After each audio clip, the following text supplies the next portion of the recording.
Zvyšte svou rychlost, výkon a spolehlivost u svých simulací díky novým vylepšením v Solid Edge Simulation. Pomocí nového příkazu Import Solid Temperature v aplikaci Solid Edge Simulation můžete okamžitě importovat výsledky teploty tělesa ze SimCenteru FlowFD Solid Edge do statické simulační studie. Na příkladu výměníku tepla jsou zobrazeny výsledky ze simulace FlowFD a pak rozložení teplot toku kapaliny okolo dílů. Po přepnutí do programu Solid Edge Simulation již máme vytvořenou studii se všemi omezeními, ale bez zatížení. Pomocí nového příkazu Import Solid Temperature můžeme nastavit zatížení pro naši simulační studii a spustit řešení.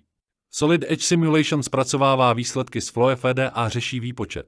Z výsledku je patrné, že v důsledku teplotního zatížení dochází k vysokému namáhání dílů. Vzájemná spolupráce mezi Solid Edge Simulation a SimCenter FlowFD pro Solid Edge umožňuje zjistit tepelná napětí a deformace v tělesech, což pomáhá pochopit chování dílů a zabránit poruchám dlouho předtím, než jsou skutečné výrobky vyrobeny. Možnost aplikovat sílu na libovolný bod v Solid Edge Simulation vám poskytuje větší kontrolu a flexibilitu při simulačních studiích.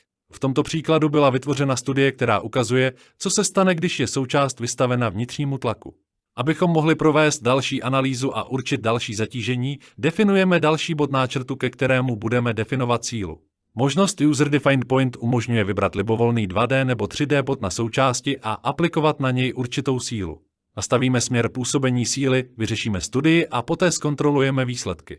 Vylepšená kontrola kvality sítě v Solid Edge Simulation dokáže automaticky analyzovat a identifikovat nekvalitní oblasti sítě ve složitých modelech. Příkaz Check Element kvality okamžitě identifikuje a zvýrazní nekvalitní oblasti ve vygenerované síti. Díky inteligentním kontrolám kvality sítě můžete snadno najít problematické oblasti v síti a opravit je již v počáteční fázi pracovního postupu, čímž výrazně snížíte počet chyb. Pokračujte ve zvyšování rychlosti simulace, výkonu a spolehlivosti sítě pomocí Solid Edge Simulation a uvolněte sílu inteligentního návrhu produktu.